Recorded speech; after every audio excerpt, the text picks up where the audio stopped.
Queridos amigos, muy buenas tardes, tengan todos ustedes, me da mucho gusto saludarlos en este tarde de Six de Compliance, este jueves. Como siempre, es un gusto tener invitados de lujo y hoy no es la excepción. Nos acompaña Héctor Guzmán Rodríguez, un buen amigo, experto en protección de datos personales, reconocido a nivel internacional. Y desde luego, pues es un placer poder entrevistarlo el día de hoy. Bienvenido, Héctor, esta es tu casa, Six de Compliance de Conacom. Muchas gracias, Joel. Muchas gracias a Conacom. Muchas gracias a todos los que se interesaron por la charla. Y como siempre, es un gustazo estar contigo. Estábamos tras bambalinas intentando recordar la primera vez que tuve una entrevista contigo. Y ya tiene tiempo que nos vimos la primera vez en Ciudad de México, en un estudio que creo que ya no utilizas y demás historias, ¿no? Ya vamos un buen rato. Calculo que unos 5 añitos, fácil. Por lo menos, o 6, oye, pero pues la verdad es que muy contento de poder participar una vez más y estar aquí contigo. Encantado, mi estimado Héctor. Y bueno, sabemos, quienes conocemos a Héctor, sabemos que él está del otro lado del charco, como luego solemos decir. Él se encuentra viviendo en Madrid, aunque tiene visitas frecuentes, a lo mejor ahora no tan frecuentes, pero sí visita mucho la Ciudad de México, pero él vive en Madrid. ¿Qué hora es allá, mi estimado Héctor, para que la audiencia se entere, por si te ven de repente bostezando? Todavía no, poquito más de la 1 de la mañana. Poquito más de la 1 de la mañana. Fíjense bien, el esfuerzo que hace Héctor es loable. Fíjense que de luego lo invitamos a dar charlas nocturnas o participaciones en webinars y siempre dice que sí, y de repente lo vemos dando clases a las 2 o a las 3 de la mañana, así es que es envidiable el ánimo y la buena disposición que siempre tiene Héctor para participar en toda clase de eventos académicos. Es algo que siempre vamos a agradecer de ti, mi estimado Héctor. No, gracias. Es parte del trabajo de tener que trabajar con los dos lados del charco para poder atender de todo a México y a España. Así que ya nos acostumbramos. Así es, Héctor. Oye, Héctor, a ver, tú eres abogado mexicano, pero tienes ya muchos años viviendo en Madrid, en España. ¿Por qué no nos platicas qué fue lo que estudiaste aquí en México y luego cómo llegaste a España, qué estudiaste en España y qué fue lo que te hizo quedarte por allá?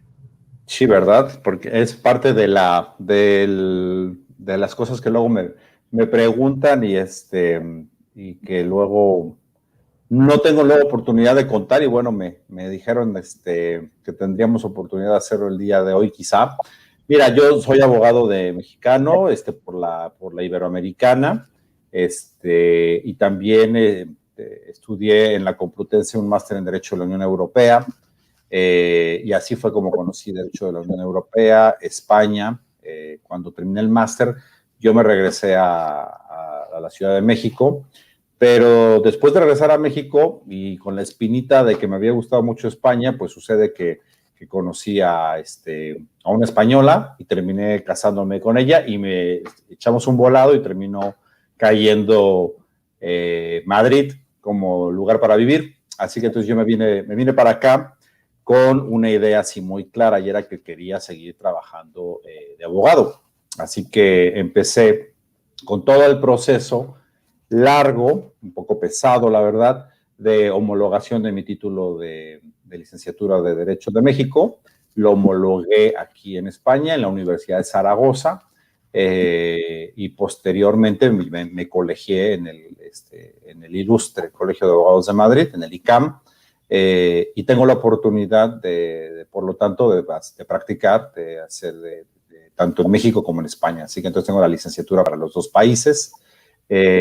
Eventualmente, eso ya fui no más tarde, la nacionalidad también, entonces pues puedo hacer de todo un poco en los dos lugares, afortunadamente, con la tranquilidad y conocimiento de poder asesorar a ambos lados del charco, ¿no? Aunque definitivamente, y gracias a la aventura que se me ocurrió emprender con mis socios del despacho de BGBG Abogados, como tú bien comentas, voy muy seguido a México cuando no hay pandemia. Estoy la mitad del tiempo aquí, la mitad del tiempo allá y pues atendiendo a los dos lados del charco, aportando, afortunadamente, eso sí creo, es la oportunidad más grande y la que más agradezco, aportando a la práctica, a los clientes de México, las cosas que he podido aprender por aquí, ¿no? Porque al final del día tuve chance de empezar a trabajar aquí en España en protección de datos, algunos años antes de que incluso que reformaran la Constitución mexicana y nos pusieran la protección de datos como un derecho humano, ¿no? Así que pues sí, ya tenemos unos cuantos años trabajando en esto. Muchas gracias, Héctor. Oye, acabas de decir muy interesante y quizás no muchas personas lo conozcan. Dijiste, me colegié en el ICAM, en el Ilustre y Nacional Colegio de Abogados de Madrid. ¿Es correcto? ¿Así fue como lo dijiste? Ilustre Colegio de Abogados de Madrid, nada más, sí. Ilustre Colegio de Abogados de Madrid. Pregunta, sí. ¿Necesitas estar colegiado en España para poder ejercer el derecho? Sí, necesitas. La colegiación de muchísimas profesiones es obligatoria. Es obligatoria y deseable.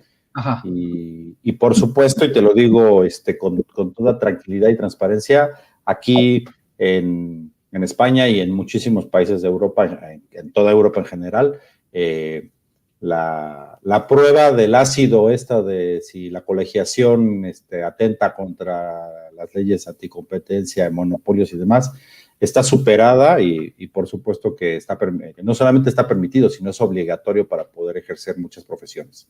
Así que sí, me colegié tienes que estar colegiado al menos en un colegio para poder ejercer ahí. Y entiendo que el Colegio de Abogados de Madrid es gigantesco y el Ilustre Colegio de Abogados de Madrid es enorme en cuanto a número.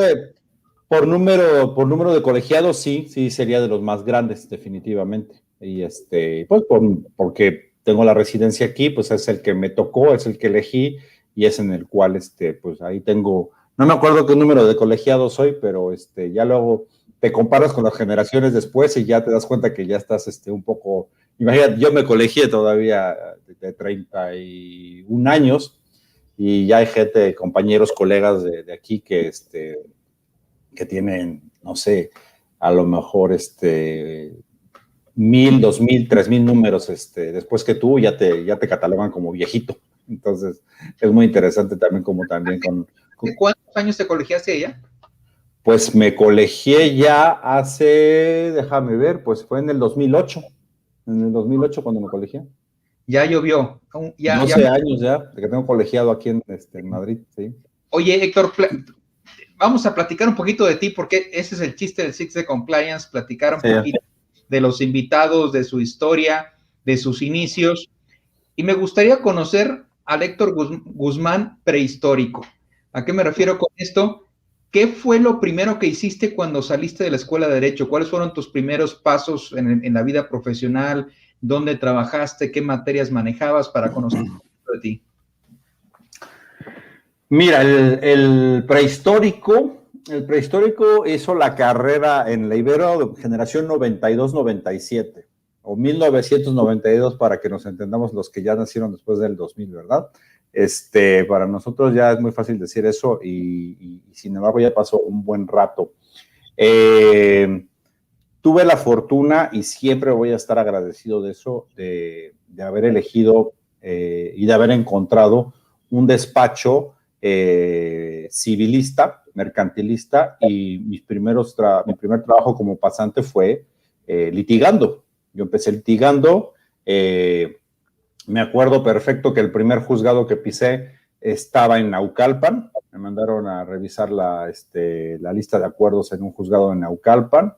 Durante 6 meses fui el novatillo que de los cuales todos los secretarios de acuerdos y demás se aprovechaban, ¿no? Ya sabes que no tienes ni idea de cómo se hace todo esto.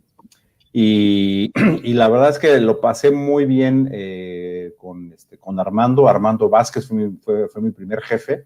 Me enseñó muchísimo, aprendí un montón de cosas, sobre todo en materia de redacción, estructuración, lógica jurídica, ¿no? Porque definitivamente tuve la oportunidad de litigar desde primera instancia, juzgado de arrendamiento, juzgado civil, juzgado mercantil, niños héroes, a la vieja usanza totalmente, nada que ver con lo que ahorita tenemos en México, con audiencias en agosto, en julio, cuando no había vacaciones, todos sudando porque no había aire acondicionado. O sea, ahí es donde aprendí a trabajar. Y posteriormente tuve la oportunidad, porque ahí ya durante la carrera en la Ibero tienes la oportunidad de elegir materias. Tuve la oportunidad de elegir y especializarme. Hice mi tesis en materia de competencia económica. Yo creí que mi vida y mi vocación y todo lo que iba a hacer el resto de mi vida iba a estar enfocada al derecho de competencia económica, antimonopolios, prácticas monopólicas relativas absolutas, concentraciones, y mi tesis la hice sobre el concepto de control en materia de concentraciones. Estuve trabajando 4 años y medio con un magnífico abogado, con Miguel Rosillo, que fue el primer director de la Comisión de Competencia Económica de México, de la primera comisión que hubo de competencia económica en México. Y ahí también, pues imagínate, tuve la oportunidad de aprender ya desde el punto de vista de derecho administrativo, amparos y demás. Seguí litigando y la verdad es que creo que fue la mejor oportunidad y la mejor escuela que pude haber tenido para lo que vendría después, que sería precisamente prepararnos para redactar, argumentar, defender, y lo que ahora ya tengo 10 años haciendo ante el INAI en juicios de nulidad, que ya no van a ser juicios de nulidad, como algunos de ustedes saben, ya van a ser juicios de amparo. Y cuando me llegó la hora de buscar fuera de México la oportunidad, pues fíjate que no estuvo tan mal. Evidentemente todos los países tienen su diferencia en la redacción, ¿no?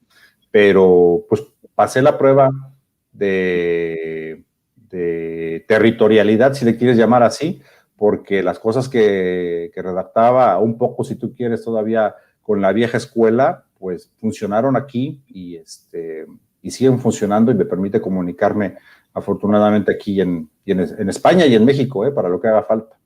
Entonces, la verdad es que muy contento por esa formación. Te digo, muchísima gente no sabe ni que litigué todo, todas las instancias, hasta la Suprema Corte tuvimos oportunidad de litigar alguna vez, antes de que diera el vuelco a la competencia económica, y luego a protección de datos, que ya fue una cosa que si quieres ahorita te platico cómo llegó.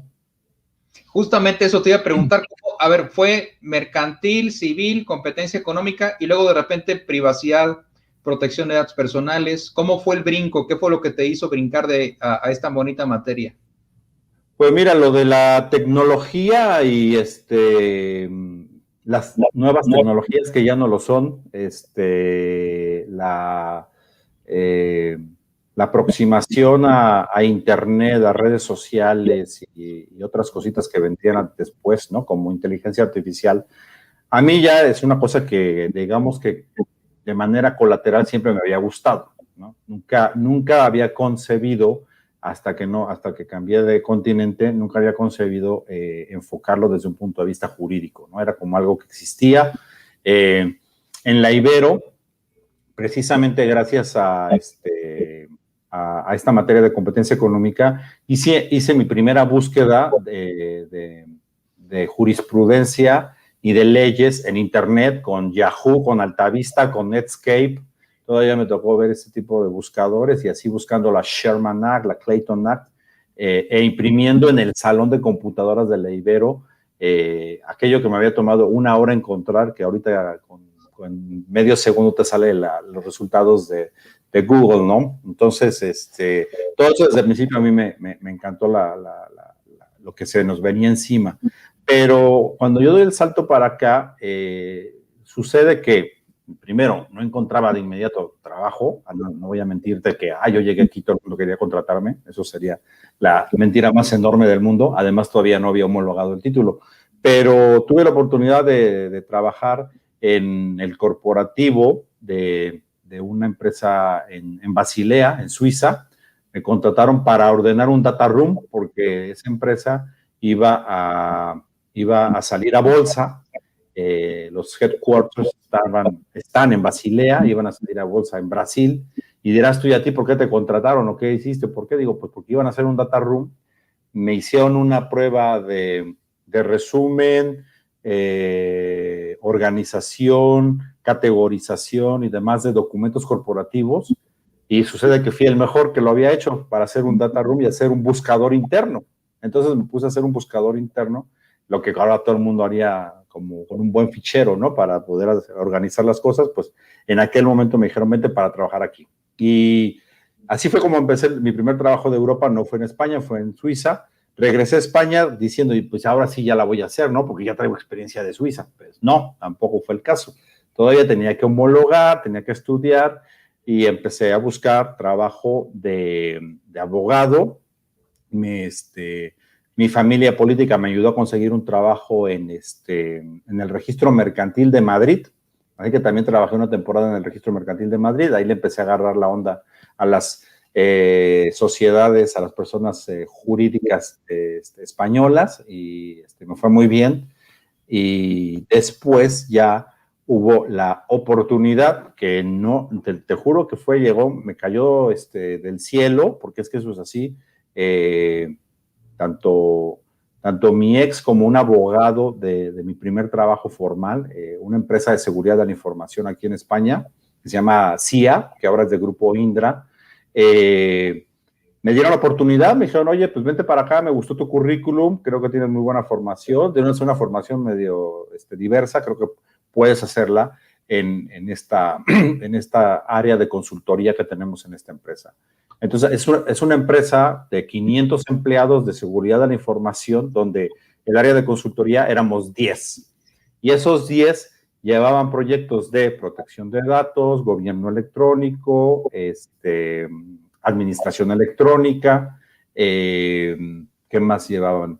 Implantación de firma electrónica, y de repente me doy cuenta y estoy enfrente de una cantidad de proyectos que dije, esto está padrísimo, está padrísimo. Y digo, pero yo no había estudiado nada de esto. Y el que entonces era mi jefe, Gonzalo Salas, me dice, tú no te preocupes, aquí tienes lo que tienes que estudiar, tienes 2 semanas y te mandamos a tu primer proyecto. Así, Entonces así, pum, una cantidad de documentación, todas leyes. ¿En qué año fue? 2008. 2008.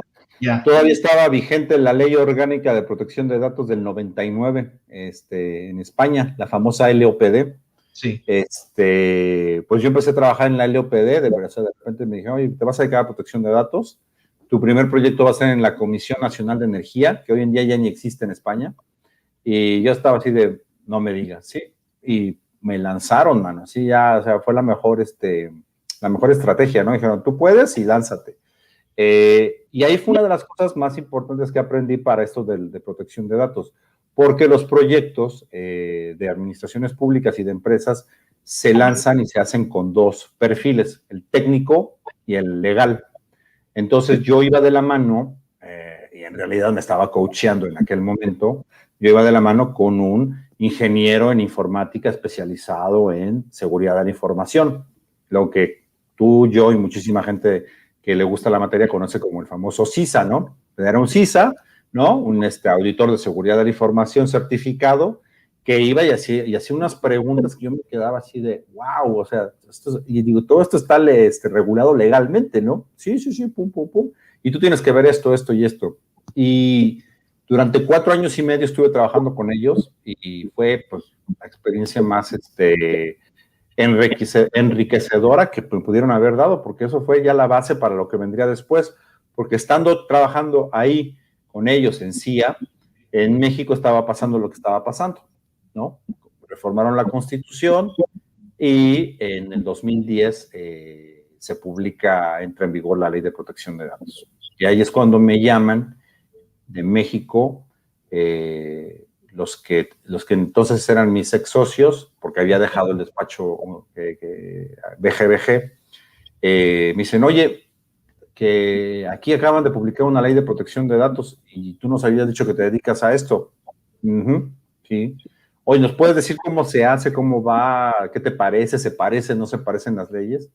Y ya de ahí, pues vino el siguiente episodio de toda la telenovela, porque de repente cuando leo la ley mexicana, digo, pues sí es la LOPD, pero con toques de Asia, de Pacífico, de Estados Unidos, pero es la LOPD española. y entonces ahí ya me di cuenta que había algo por hacer, y poco a poco terminé dedicándome en cuerpo y alma a un proyecto muy especial que fue crear el área de protección de datos del despacho, que pues ahora sí que... Esta creación del área de protección de datos personales de tu despacho, ahora BGBG, ¿en qué año fue? ¿2010? O sea, fue junto en el 2000, fíjate, ahí sí ya me queda un poquito de la duda. Si no me equivoco, ya fue en el 2000, no, en el 2010 no, porque no fue de inmediato cuando salió la ley. Además, a la ley tú sabes que no le hicieron caso de inmediato, es la verdad. Por ahí de 2012 la gente empezó a decir que alguien les había dicho que había que tener un aviso de privacidad, ¿no? Entonces, no, fue en el 2012 cuando empecé a asesorar como off-counsel a gente del despacho. Y poco a poco, pues ya nos fuimos involucrando, ya nos fuimos metiendo, y con la confianza de que tengo y el cariño que tengo, porque los socios del despacho eran y son amigos míos de la Ibero, que nos conocimos desde que teníamos 18 años, desde el primer día de la escuela. Me dijeron, oye, pues ya hazte cargo del área, ¿no? O sea, ¿para qué le seguimos haciendo a lo loco? Y la verdad es que era una decisión difícil, porque ya llegó un momento en el cual estaba trabajando doble turno. Por la mañana trabajaba en el Ministerio de Defensa de aquí de España en proyectos de implementación y cumplimiento de la Ley de Datos Personales, de la LOPD.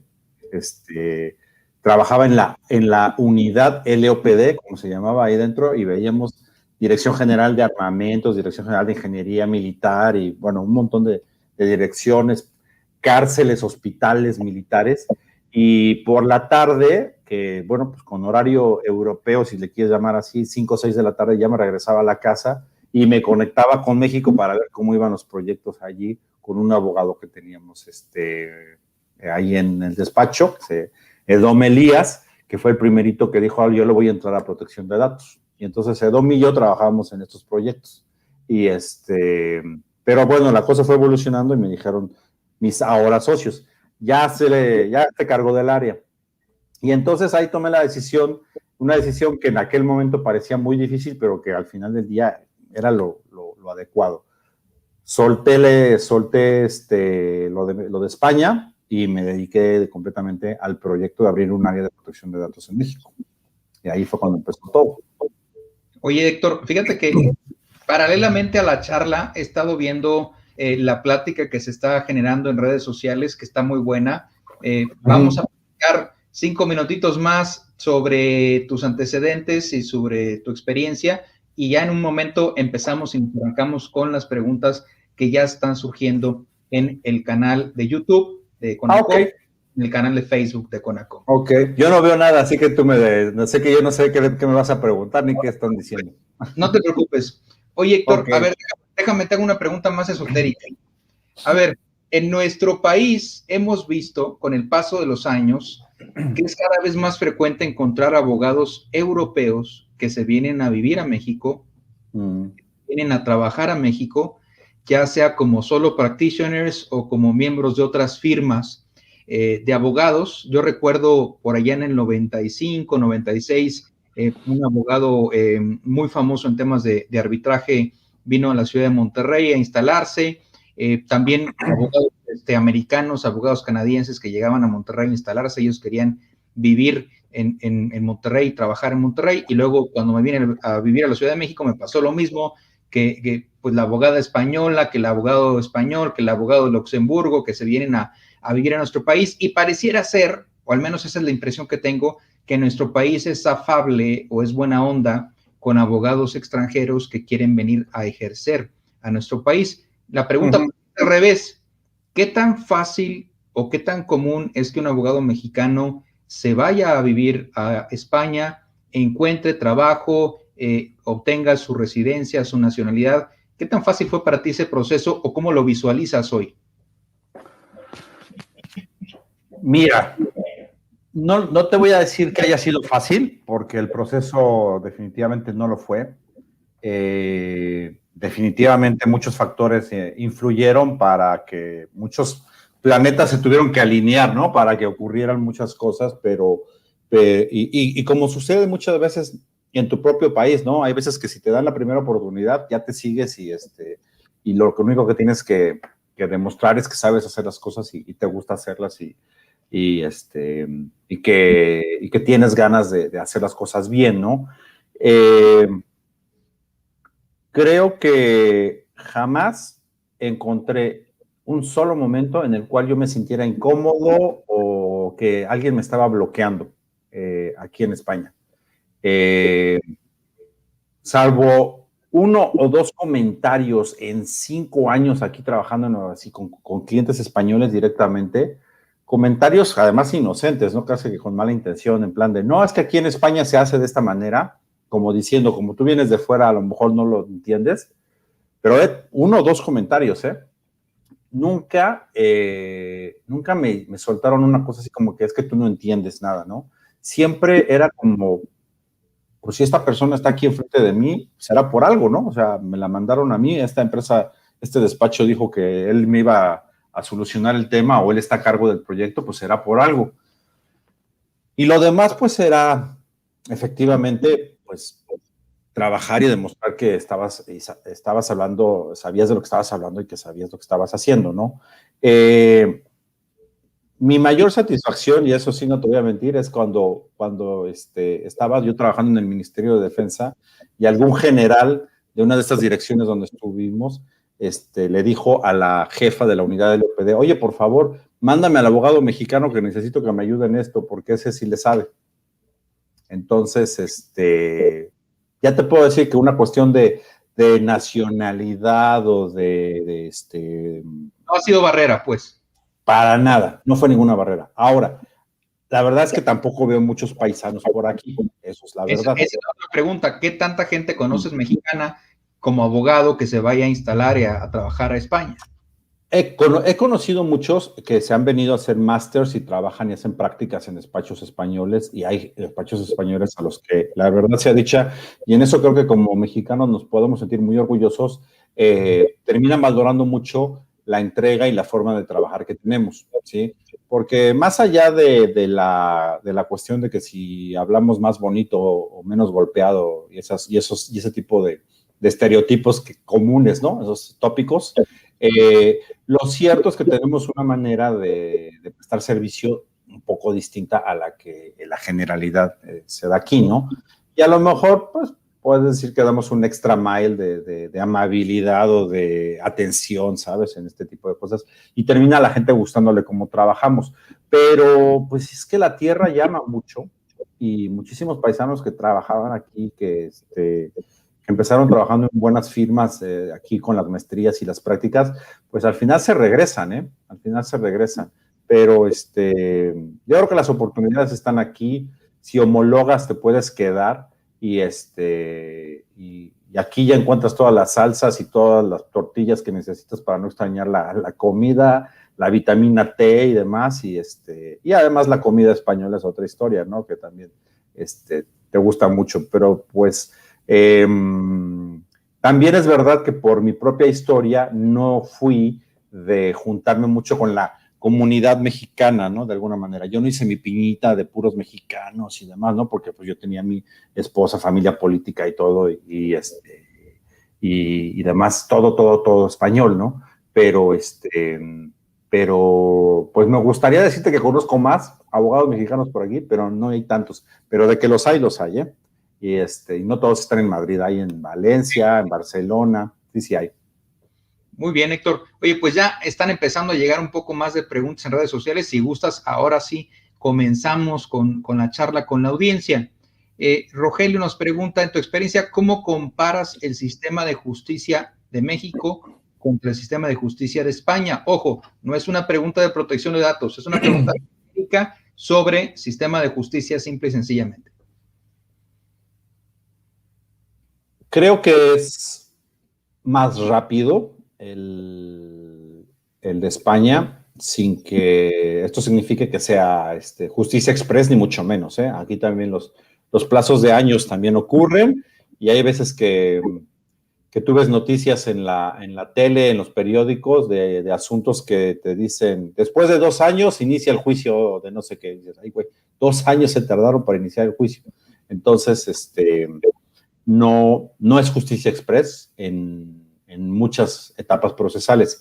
Y en otras, te sorprendes lo rápido que termina un juicio penal o un juicio civil, ¿no? Yo he vivido en carne propia cómo de rápido puede terminar un juicio del orden civil. Entonces, pues, sí tiene ciertas diferencias en cuanto a plazos. En cuanto le agarras la onda, pues, las instancias, las revisiones, los recursos, son en esencia los mismos, aunque tienen otros nombres. Yo creo que quizá una de las cosas que me gustaría más ver, que sí es una diferencia muy grande y que ni siquiera tiene que ver con el sistema de justicia como tal, por lo que te voy a explicar, y que estamos en el camino, pero todavía no terminamos de cuajarlo, es el famoso Tribunal Constitucional. El Tribunal Constitucional, aunque tenga el nombre de tribunal, no forma parte del Poder Judicial. ¿Okay?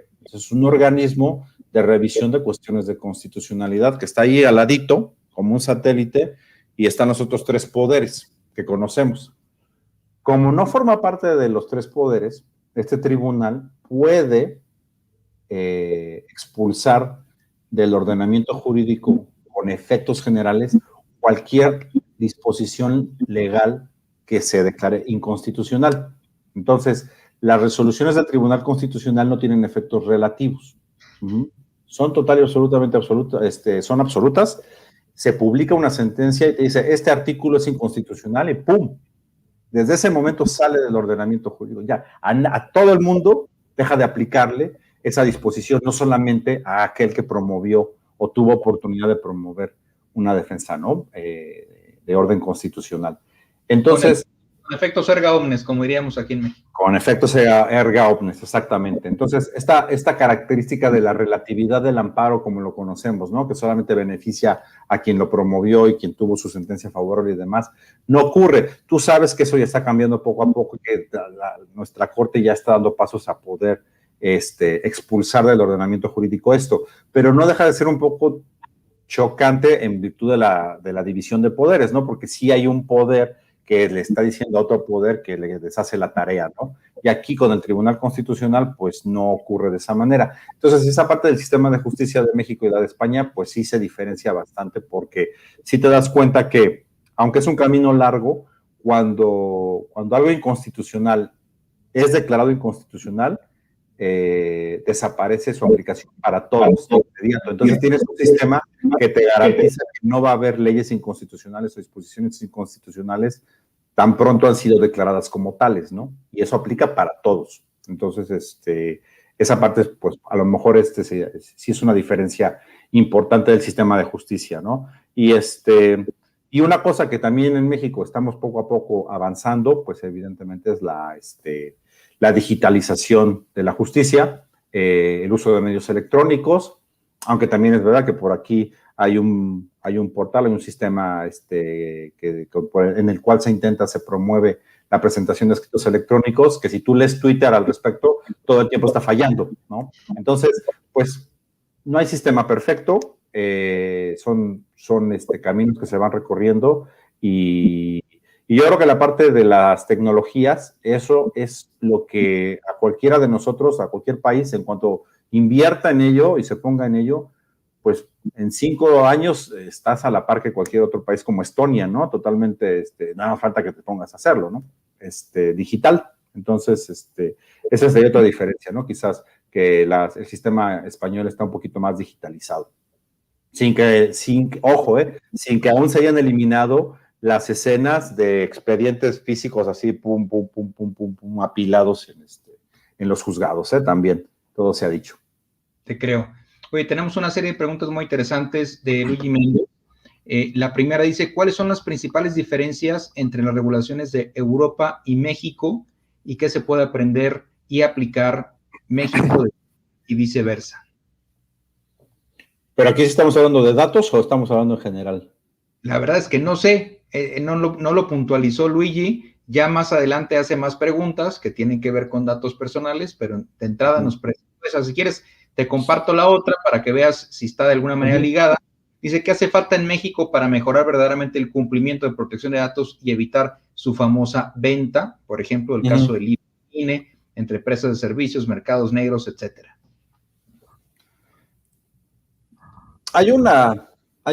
Una de las cosas que me gustó mucho cuando hice el máster y antes de que siquiera estuviera yo viviendo en España, ni me hubiera planteado la cuestión de vivir en España. Cuando estudié el máster, una de las cosas que más me gustó del derecho de la Unión Europea es la existencia del llamado mercado único, la existencia de los objetivos de que las personas, el capital, los servicios, los trabajadores puedan circular libremente sin importar de qué país provienen.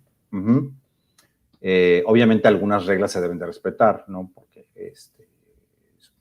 la actividad de abogado es un ejemplo perfecto. Un italiano, un alemán no puede de inmediato trabajar en España y viceversa, ¿no? Porque sí está la colegiación y otras cosas.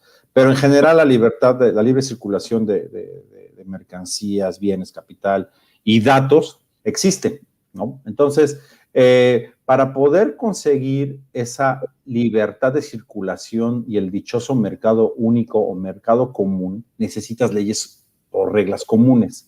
Entonces, la Unión Europea, los tratados de la Unión Europea se inventan un sistema de fuentes del derecho que, y esto es lo que más le puede sorprender a cualquiera, sobre todo en un país tan soberanista como México, cada uno de los Estados miembros de la Unión Europea ceden soberanía para que existan leyes supranacionales, ceden soberanía para que existan organismos supranacionales como el Tribunal de Justicia de la Unión Europea o el Parlamento Europeo o la Comisión Europea.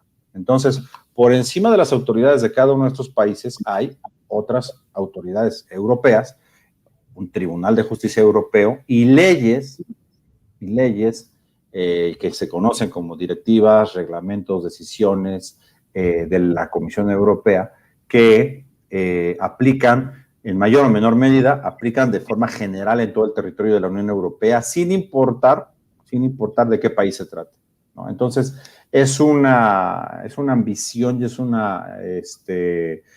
invento, porque la Unión Europea al final del día es un invento, de lo más complicado, intrincado y siendo quizá un poco romántico, pero de lo más fascinante a la hora de ver cómo funciona, ¿no?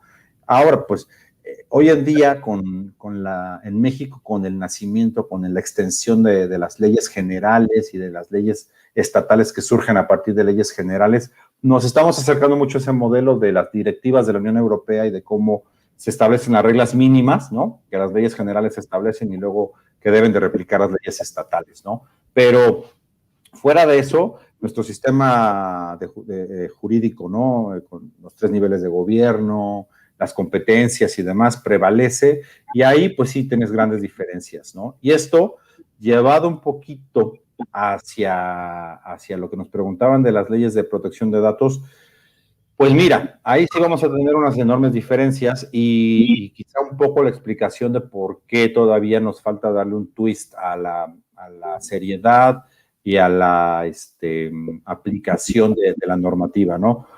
Por un lado, un invento mexicano que fue sacar 2 leyes para regular el mismo fenómeno, que es el tratamiento de los datos personales.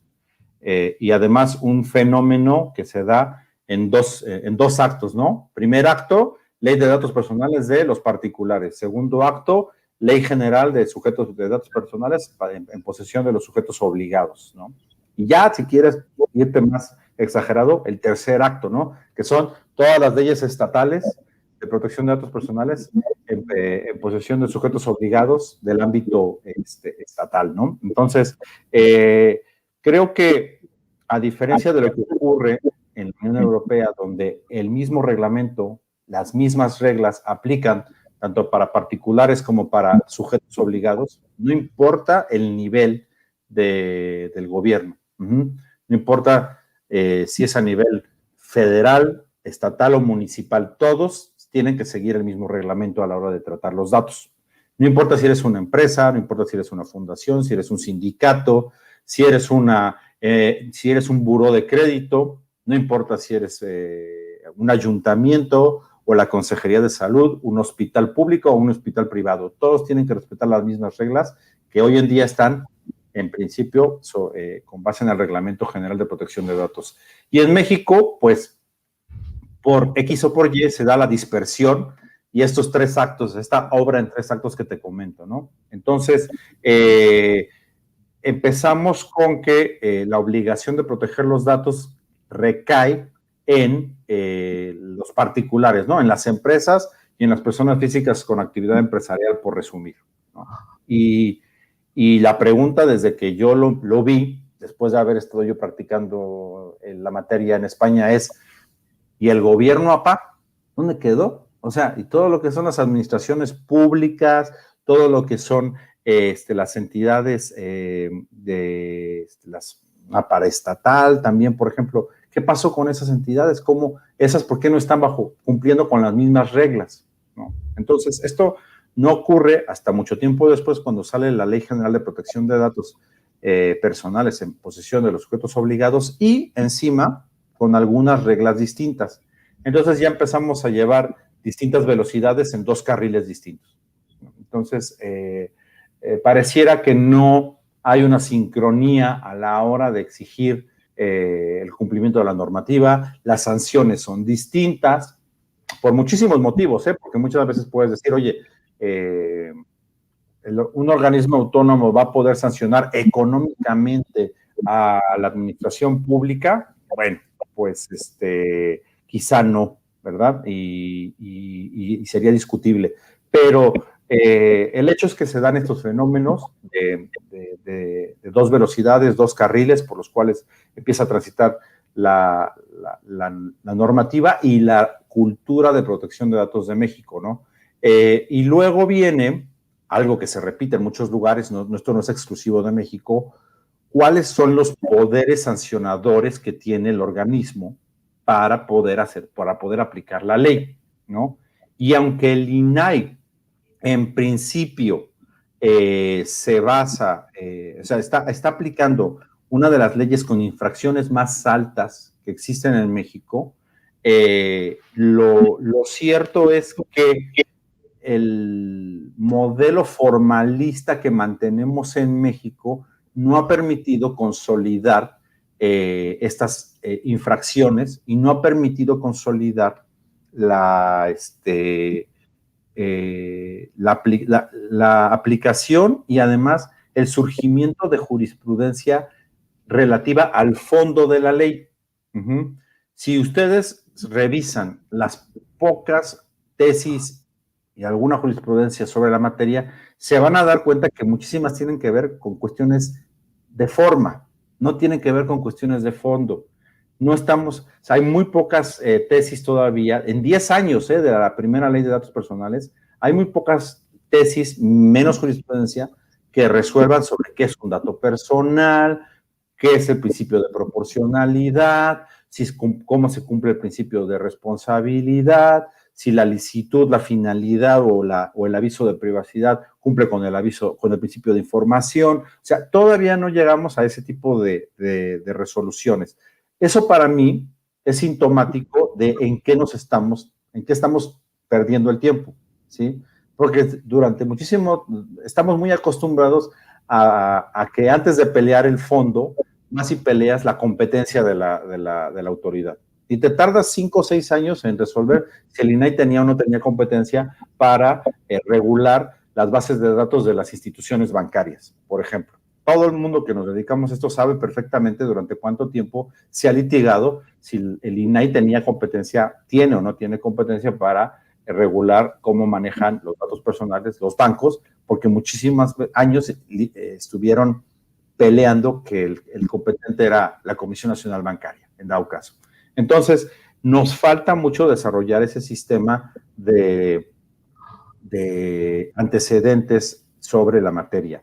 ¿Qué falta también? Muchísima educación, incluso proveniente por parte de la propia autoridad, a modo de informes.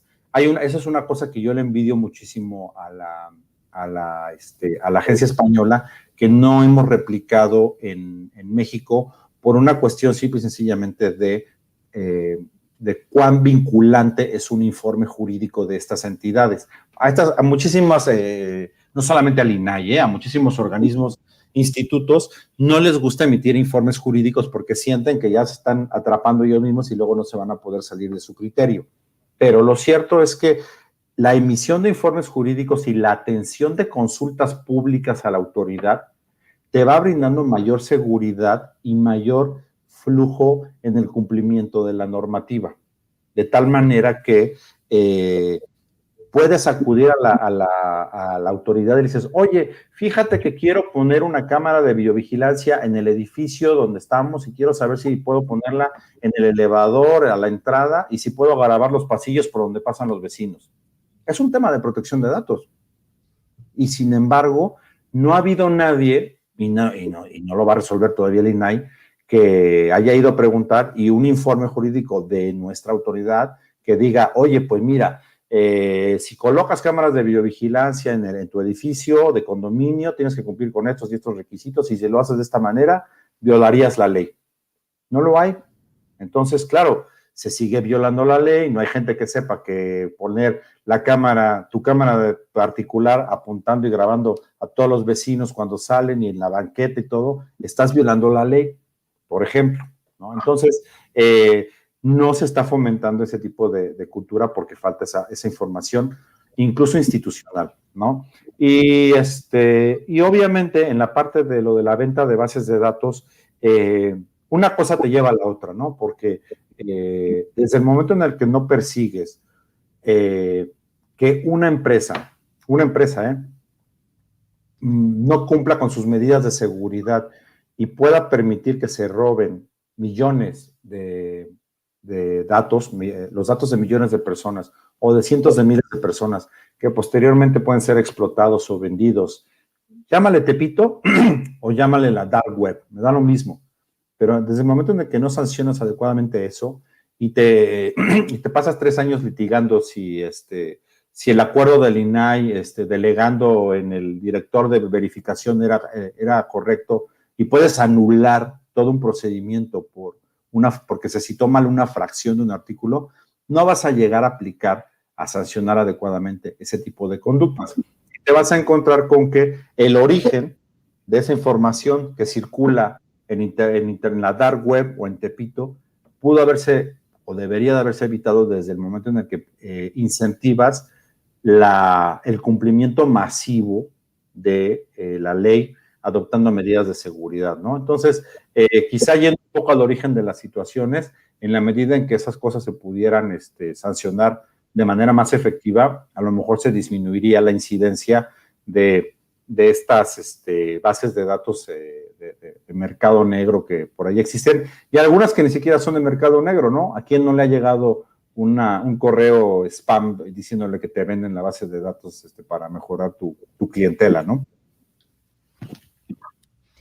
Estimado Héctor, hay más preguntas interesantes que tienen que ver con algo que está de moda. Tú sabes que todos los días, desde hace 2 añitos para acá, o a lo mejor 3, todo el mundo habla de los siguientes temas que te voy a platicar.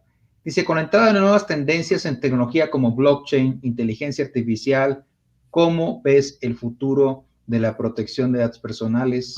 Quiero imaginar que en nuestro país. Cuéntanos. Pues mira, tanto en nuestro país como a nivel mundial, yo creo que gente como tú, como yo y como la gente que está ahora escuchándonos que se dedica a esto, no podríamos estar más contentos.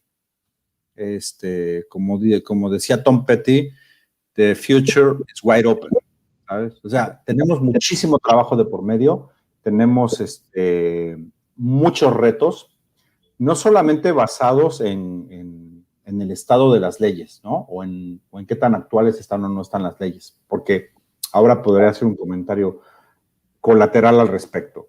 La velocidad de desarrollo de las tecnologías y la velocidad y capacidad de procesamiento de información está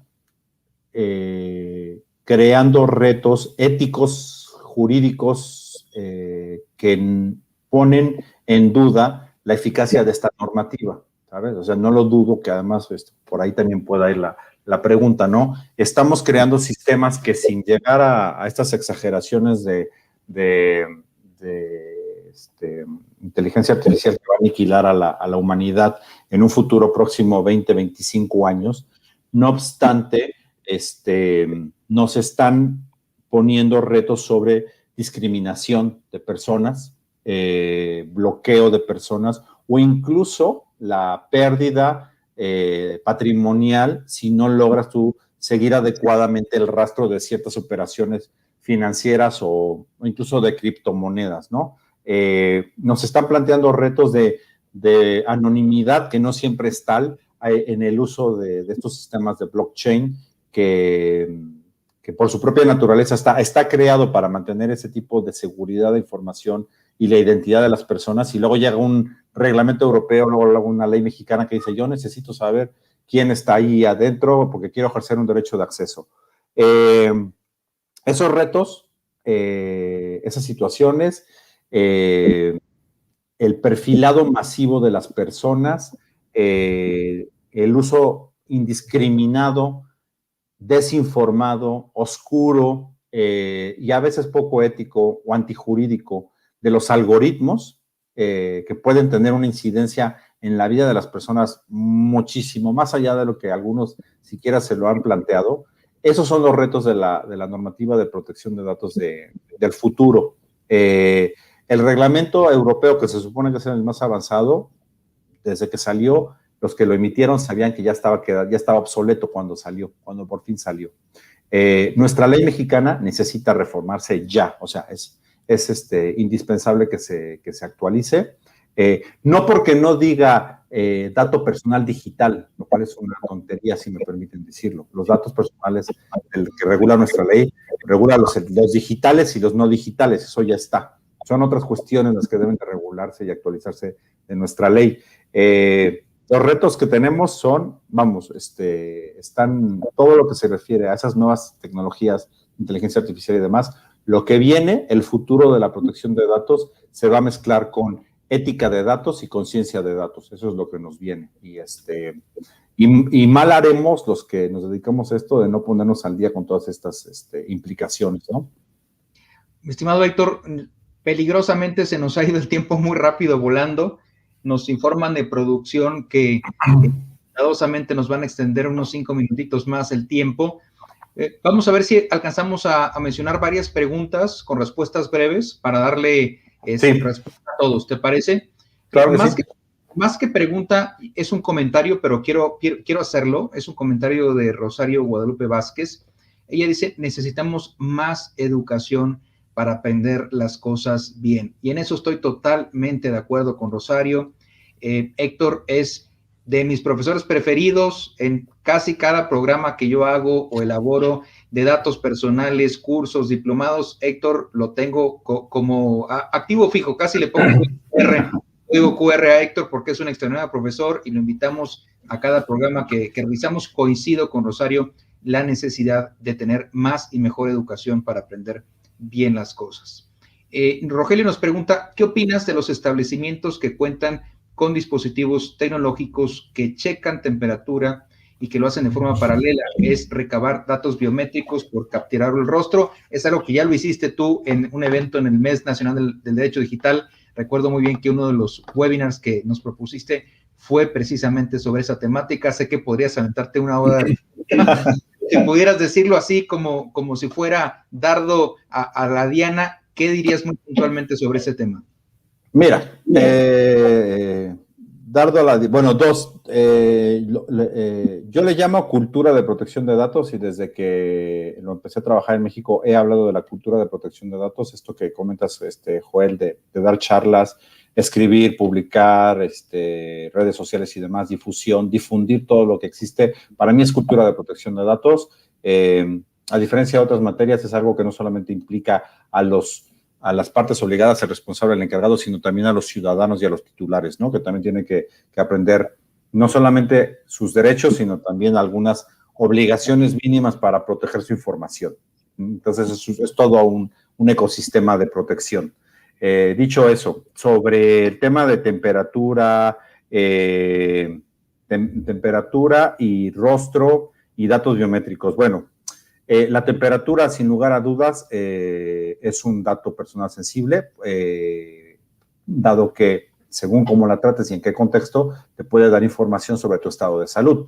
Evidentemente, en el contexto que le estamos recabando, que en muchos lugares se está recabando, es un dato de salud, porque tú quieres saber si una persona tiene o no tiene fiebre. Nosotros tenemos unos parámetros, la OMS nos ha dado unos parámetros para saber a partir de qué momento puedes considerar que una persona tiene fiebre y, por lo tanto, sospechar, en el contexto de esta pandemia, que puede tener COVID. Esto no significa ni remotamente que lo tenga, porque tienes muchísimas otras afecciones que pueden originarte fiebre, ¿no? Pero es un síntoma, entonces es indicativo. Cuando tú manejas, cuando tratas información indicativa como esta, puedes caer en prácticas peligrosas, discriminatorias, sobre la base de cierta información que en un momento dado no terminas de completar. Entonces, ¿por qué? Pues porque puedes terminar diciéndole a una persona que realmente no está enferma que no puede entrar o acceder a un cierto lugar. Entonces, tienes que basar el tratamiento, y afortunadamente en México existe bastantes disposiciones administrativas al respecto, tienes que basar el tratamiento en todo un entramado de protocolos y disposiciones administrativas que te dicen, en este contexto, necesitas adoptar medidas preventivas. Entonces, estas medidas preventivas incluyen, entre otras cosas, tomar la temperatura. Estas disposiciones administrativas, desgraciadamente, no te dicen cuál es el límite de la tecnología que puedes utilizar, porque bien podrías hacerlo con la pistolita esta o montarte algunas tecnologías así súper sofisticadas que ya te están escaneando y te están ahí sacando la cara y demás. Habría que ver si estas cámaras, estos termómetros corporales efectivamente están almacenando toda tu información biométrica o solamente están sacándote la temperatura como tal, ¿no? Eso está por dudarse. Pero sin duda, el entramado que en México, que en Europa ha sido una historia completamente distinta, el entramado de disposiciones administrativas que existe en México permite considerar que la obtención de la temperatura e incluso en algunos casos conservar el dato de temperatura para registro de que alguien te dio una temperatura muy alta y por eso lo mandaste a su casa o no lo dejaste entrar, sería lícito. En un momento, hay supuestos en los cuales no sería lícito definitivamente, pero vamos a decirle a la gente por el momento, y sin entrar en ese detalle, de manera general es un tratamiento lícito, se permite.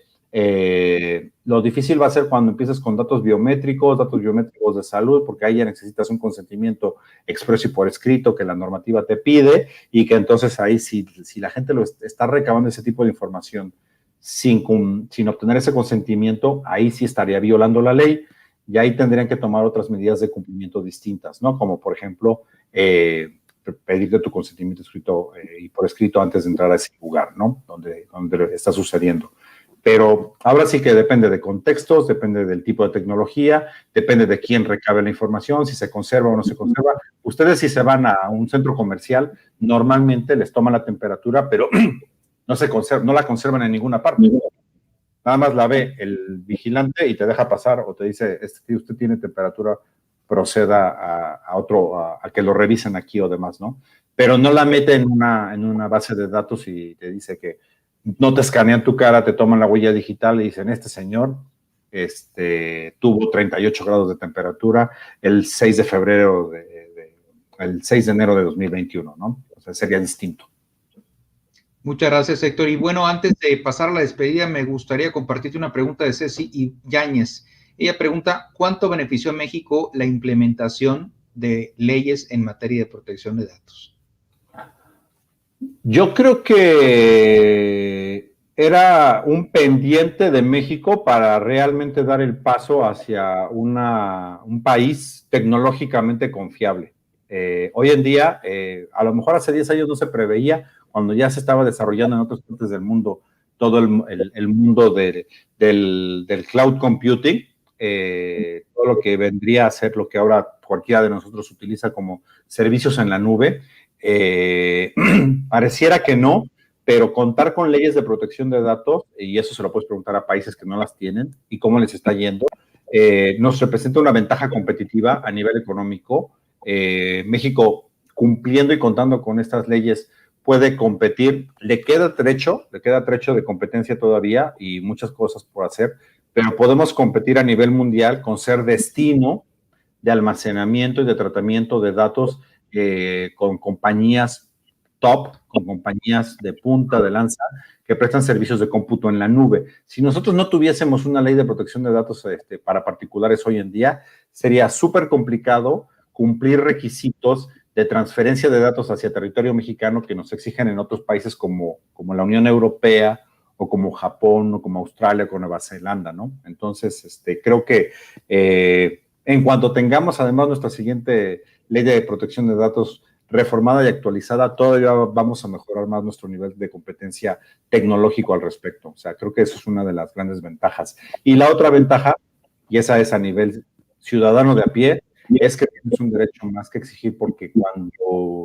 cuando no cuidamos nuestros datos, realmente nos exponemos ya no solamente a que te hagan una suplantación de identidad que muchos de nosotros hemos sufrido o conocemos gente que ha sufrido suplantación de identidad, ¿no? Sino ya nada más, y por simple y sencillamente, la seguridad de tu casa, de tu trabajo, de tu patrimonio, porque imagínate que no hubiera protección de datos y cualquiera en un momento dado se descuida y podamos enfrentarnos a la situación de que alguien sepa cuánto ganas, cuándo te pagan, dónde está cuál es tu banco y en qué te gastas el dinero, ¿no? O sea, al final también se traduce en una seguridad personal y cumplir con esta normativa.